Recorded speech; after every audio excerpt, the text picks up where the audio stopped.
me, Edward. Yes, Father. I've been thinking a great deal, and I've decided on my last request. Yes, what is it, my son? I want to see Mr. Holmes. Who? Mr. Sherlock Holmes, the detective. If there's any chance to prove my innocence, he's the one who can do it.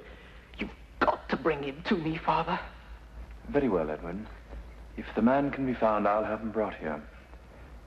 Mr. Sherlock Holmes.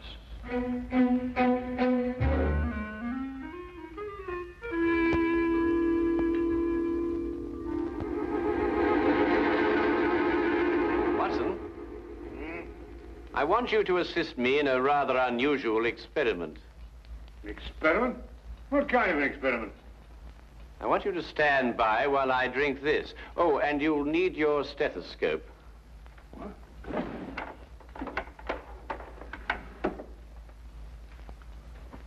I say, Holmes, is it lethal? Of course not. You don't think I'd take a chance like that, do you? Are you ready?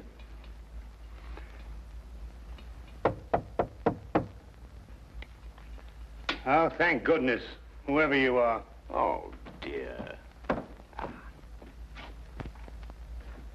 Come in, Lestrade, come in. Delighted to see you. Well, this is a warm welcome. Well, now, sit yourself down, make yourself at home. No, I won't, thank you very much. Tell me, social call? No, not exactly. Oh, what's the trouble, Lestrade? Do you remember the Phyllis Brighton murder? Oh, yes, of course. Brighton. She was stabbed, wasn't she? That's right, by her husband, Edward Brighton. About an hour ago, he made known his last request. Rather an unusual one. Oh, what was it? You. Me? Why? Well, no explanation. Simply wanted to see Sherlock Holmes. And you know, Holmes, wherever it's humanly possible, we try to fulfill these last requests of condemned men. Naturally. And I take it that his execution is imminent then, Lestrade? Yes, at dawn. He has about 7 hours to live.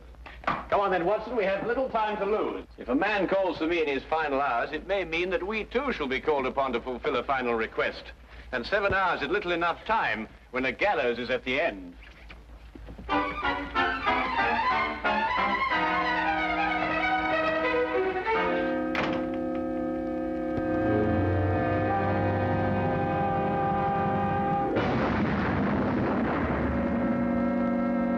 Suddenly it came to me, Mr. Holmes.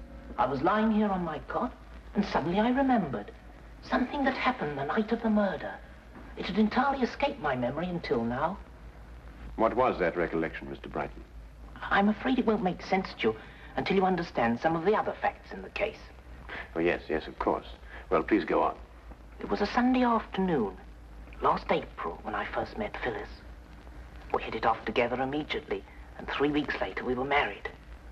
She was very beautiful, Mr. Holmes. Blonde hair, perfect nose, delicate little mouth. And her background? Her family? We never spoke about that. Phyllis made me agree not to inquire into her past, nor she into mine. I knew it was an unusual request, but I consented readily. Mr. Holmes, I'd been just a bank clerk and very lonely. I didn't want to lose my one chance at happiness. Of course. Tell me, what was Mrs. Brighton's maiden name? LeVay, Phyllis LeVay. But she told me her friends called her Bobo. Bobo. I thought that awfully charming. Mr. Holmes, I wouldn't kill her. I bought her a little home in Benedict Lane. I insured my life for £2,000 so that she'd be well protected in case I should die. I gave her everything she wanted. Every moment counts, Mr. Brighton. Now, you must tell me what happened the night of your wife's death. Oh, yes. That night we had our first argument. It was over a very trivial matter. Forgive me, dear, for saying so, but don't you think it's just a little too much? What's a little too much? You know, As a matter of fact, I think it's too little. Now, really, Phyllis, it doesn't improve your appearance. It makes you look, Cheap? I didn't say that. I merely said... You're afraid I'm going to shock the Kimballs, and I simply won't go. You know very well the Kimballs are expecting us. There's no need to carry on like this. I'm not carrying on, Edward. You're the one. I think I'd better take a breath of air before I say something unkind. Suit yourself. You're really a sweetie, Edward, but sometimes you're just so stuffy.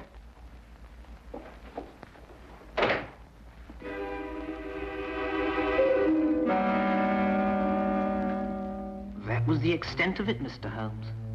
It was just a mild little row. But at the trial, the neighbors testified we had a violent argument that night. To this moment, I can't understand why they should say such a thing. After you left your wife, what did you do? I merely walked. I don't know exactly where. I just walked. After a while, I began to think of some way to apologize to Phyllis. I didn't want to make her unhappy, even over the smallest thing.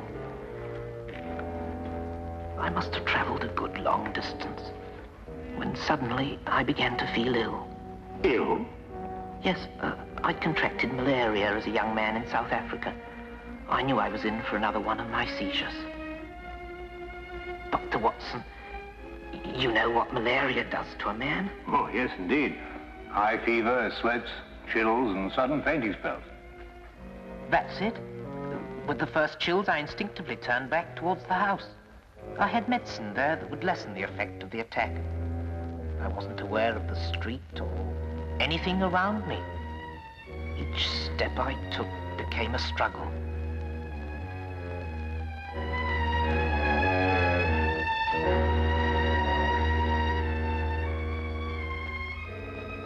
I barely made it to my home. I stumbled onto the front steps, and there it was, on the ground. I knew it didn't belong to me, but instinctively I reached for it. And that's all I remember.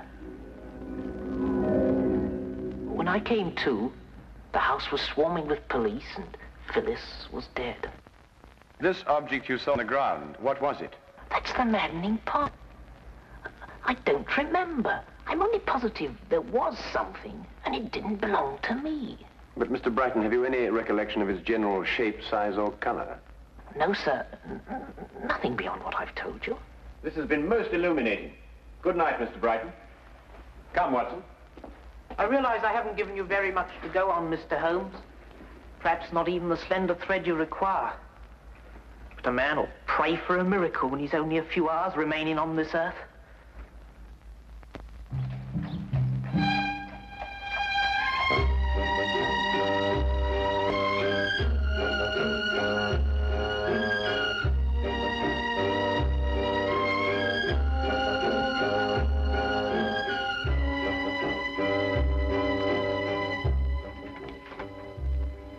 Ah, Holmes, come in. What did Brighton want? Lestrade, may I see the items that you took from Edward Brighton's pockets when he was arrested? Hmm? No, I said, may I see? Oh, very well. Wilkins, bring over Brighton's effects, will you?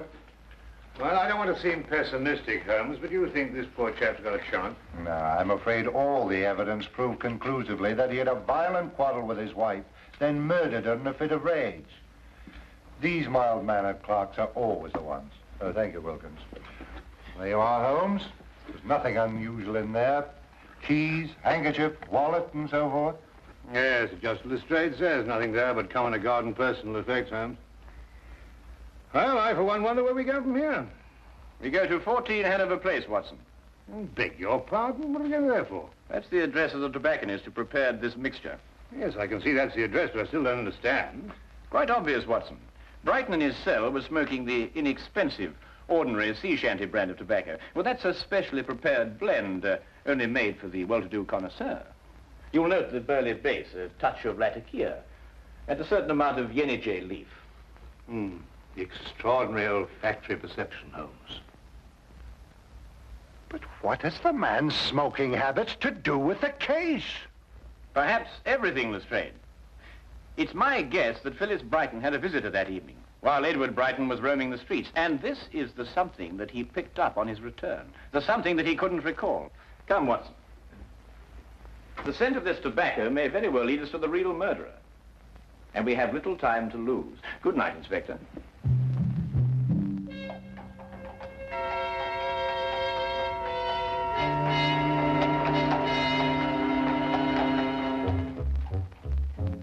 The package of tobacco was a thin thread to follow. and it seemed a desperate chance for Holmes to take.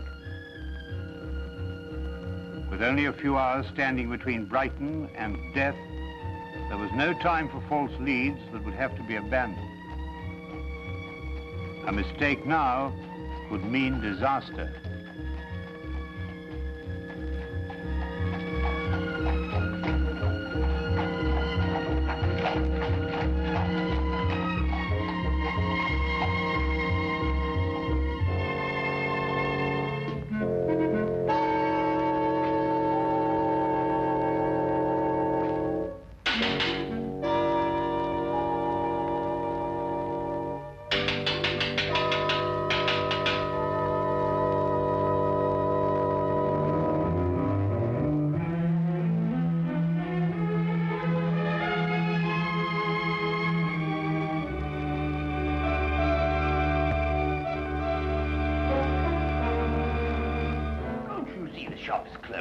Come back tomorrow.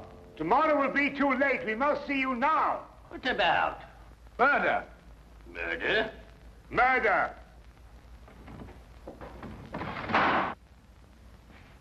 Oh, well, I could do with a good cigar. Yeah, I don't believe we'll have time for that, Watson. You choose a cigar like another man chooses a wife. Oh, I say, really, Holmes.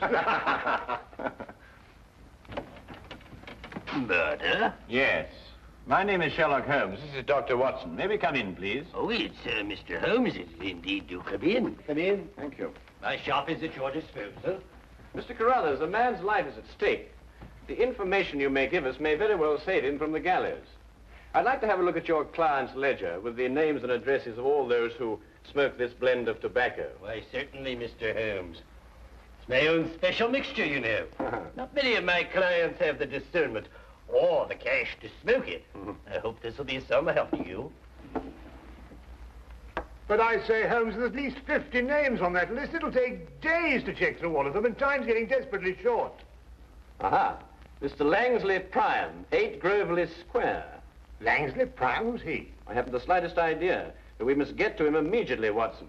But now, why Langsley Prime amongst all those names? Because 8 Groveley Square is in the dock section of the city, and all the other addresses in the ledger were in the more fashionable neighborhoods. Doesn't that strike you as unusual? Yes, it does, now you come to mention it. Whereas you may recall, Watson, that the late Mrs. Brighton didn't wish to reveal her background. I think we may therefore assume that it was of a somewhat questionable nature. Yes, true. And 8 Groveley Square is in a questionable neighborhood. Well, these are slight leads, I grant you, Watson. But we haven't the leisure at our disposal for more thorough investigation. Our one critical factor now is time. Thank you very much, Mr. Carruthers, for your assistance, and good night. Good night.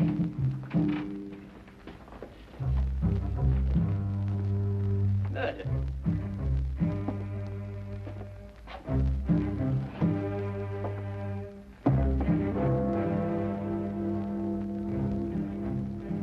$10 6 more hours. Inspector Lestrade, do you really think Mr. Holmes will discover anything? If there's anything to be discovered, he's the man to do it.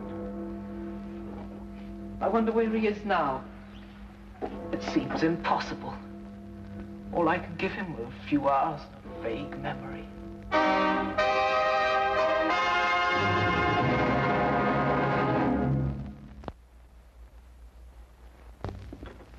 This was Mr. Priam's room, Mr. Holmes. He left me 2 weeks ago. And him owing me back rent, that scoundrel. Did he leave you in a forwarding address, Mrs. Chivy? Ooh, not him. He just left a note saying he was gone and got a job, that's all. Tell me, Mrs. Chivy, what sort of a man was he? I mean, what did he look like? Well, he was tall and kind of handsome, you might say. Then again, you might not. What do you want him for? He's not in some kind of trouble, is he? Not necessarily. You're not here to give him the £2,000. £2,000? He was always talking about how he was going to get his hands on £2,000. And him owing me rent. Thank you very much, Mrs. Chivy. You've been most kind. Yeah, but when you see him, you tell him I sent my money. From now on, all rent in advance. Well, Watson, that's one more link in a strange chain of events. Tell me, what's the time now? Must be after 10. Ah, then we just have time to get to the theater. The theater? Yes, we don't want to miss the last act. Now, look here, Holmes, you can't do a thing like that. I mean, the theater at a time like this.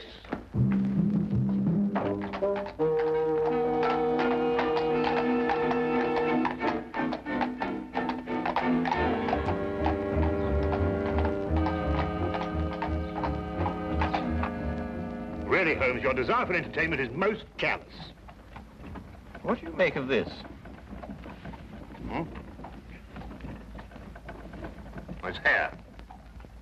And just the same, I can't see how you can go on sitting there reading the paper with apparent indifference to the matter in hand. It's not ordinary hair, Watson.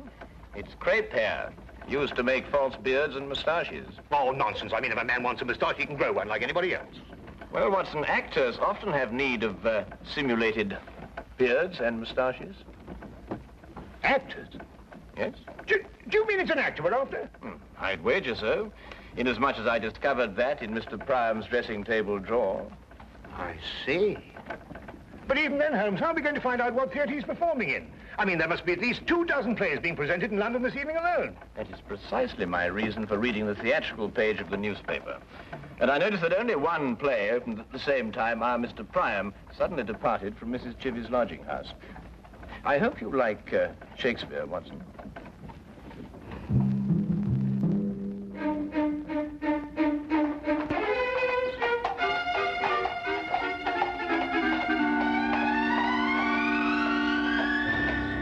Nobody goes backstage, those are my orders. But my good man. If you're from the costumes company, you can't touch a thing until after the show. Mr. Pettifoot says he'll be able to pay by the end of the week. I am not here for the costumes. I'm here on a very much more important matter, one in which every moment counts. Mr. Pettifoot says? See here. This gentleman here is, was Sherlock Holmes. Sherlock Holmes, the detective? Yes. Checkmate.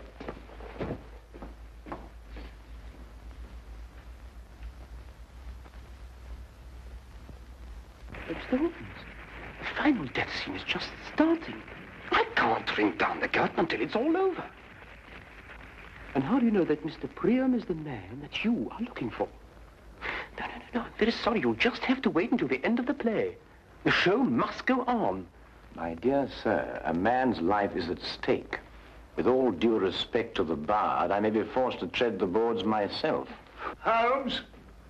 Holmes, where are you? Oh. I nearly broke my blasted neck finding you. Watson, this is Mr. Pettifoot. Pettifoot? What? Foot. You know, foot. Oh, I beg your pardon. Mr. Pettifoot, my friend and associate, Dr. Watson. How do you do? How do you do? Mr. Pettifoot refuses to lower the curtain, Watson. Absolutely. The tradition of the theatre does not permit it. Now, I must ask you gentlemen to leave. Leave. Oh, please, leave. Oh, very well. Come on, Watson. It is the cause. It is the cause, my soul. Let me not name it to you, you chaste stars. It is the cause. Yet I'll not shed her blood, nor scar that whiter skin of hers than snow, and smooth as monumental alabaster. Yet she must die, else she betray more men.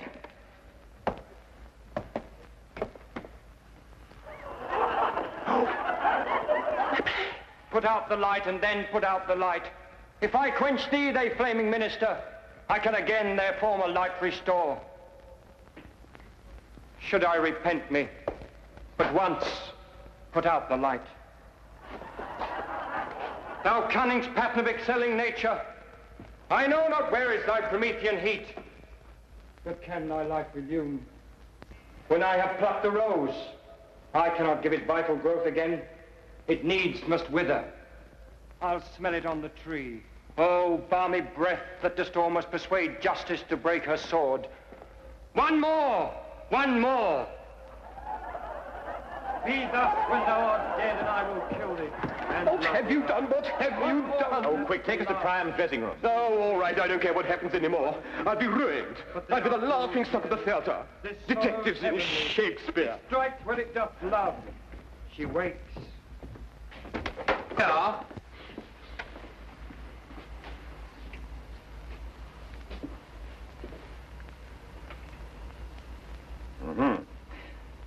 Well, the final thread is woven, Watson. Or should I say, rather, that every hair is at last in place. The two match. Perfectly. What is going on? What are you two madmen doing? Mr. Pettifoot, you can be of assistance to us in a drama even more important than the performance on your stage. In fact, you can help us to save a man's life. I can? You can indeed. Now listen very closely. When Mr. Priam comes in here... What time is it now, Inspector? 11:20. It's odd. Each minute's like an hour, but each hour's like a minute. There's still time. No. I'm afraid it's too late.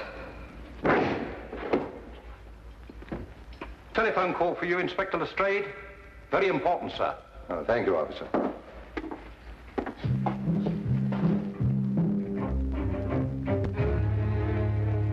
Say, Holmes, he'll be here in a minute.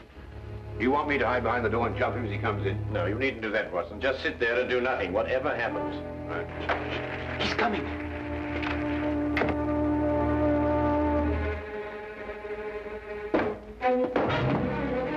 You! How dare you? You ruined my scene! That, I believe, will only be the least of it. Well, who are you and what do you want? In answer to your first question, my name is Sherlock Holmes. In answer to your second, I want you for the murder of Phyllis Brighton. Murder? Phyllis Brighton? Better known in theatrical circles as Bobo LeVay. Get out of my dressing room. Your acting stands you in good stead, Mr. Priam. You've almost convinced me of your innocence. However, acting and life are two quite different things. Tonight, on the stage, you murdered the girl Desdemona in make-believe. A month ago, you murdered a woman in a more sordid drama. You may as well continue this farce. The stage is all yours. Thank you. I shall try to be brief. You and your ex-partner planned what seemed to be a simple but clever scheme. She would marry some poor, unsuspecting soul, and you would murder him. And then the pair of you would share the insurance policy. Ridiculous. And it might have worked, but for one thing. Phyllis fell in love with Edward Brighton. I don't know what you're talking about. I don't know any Phyllis or any Brighton. Then perhaps, Mr. Priam, you are familiar with Romeo's lines. How oft, when men are at the point of death, have they been merry? Get out of here! I've heard enough! Not quite enough, Priam. It was you who had the vicious argument with Phyllis Brighton when she refused to continue with your scheme. And it was you who, in a fit of jealous rage, stabbed her to death. And so shall you die! Holmes!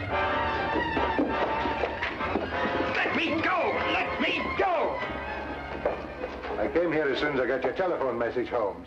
What's going on here and who's he? No time to explain now, Lestrade. I want you to arrest this man and order a stay of execution for Brighton. I'll be able to prove conclusively in the morning that Brighton is innocent and this man is guilty. All right, Holmes, I'll take your word for it. You'd better come along with me.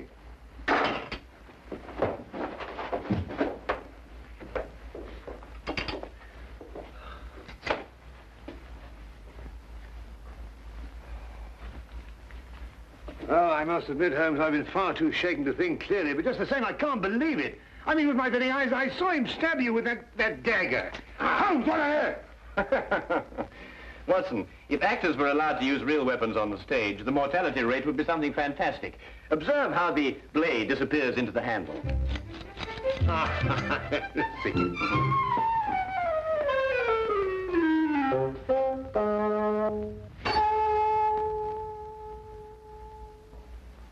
Holmes.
Hey Sherlock fans, ready to uncover a piece of TV history? In 1954, The world got its first full-season TV adaptation of Sherlock Holmes. Ronald Howard, son of legendary actor Leslie Howard, brought a fresh and charming twist to the detective. And let's not forget Dr. Watson, played by Marion Crawford, who added humor and warmth to the duo. Directed by Sheldon Reynolds and filmed in France, the series cleverly dodged copyright issues in the UK and the US. Each episode, inspired by Arthur Conan Doyle's stories, blended mystery, deduction, and 1950s charm. If you enjoyed this dive into TV history, hit subscribe to Timeless Full Features. More classic mysteries await. The game, dear friends, is always afoot.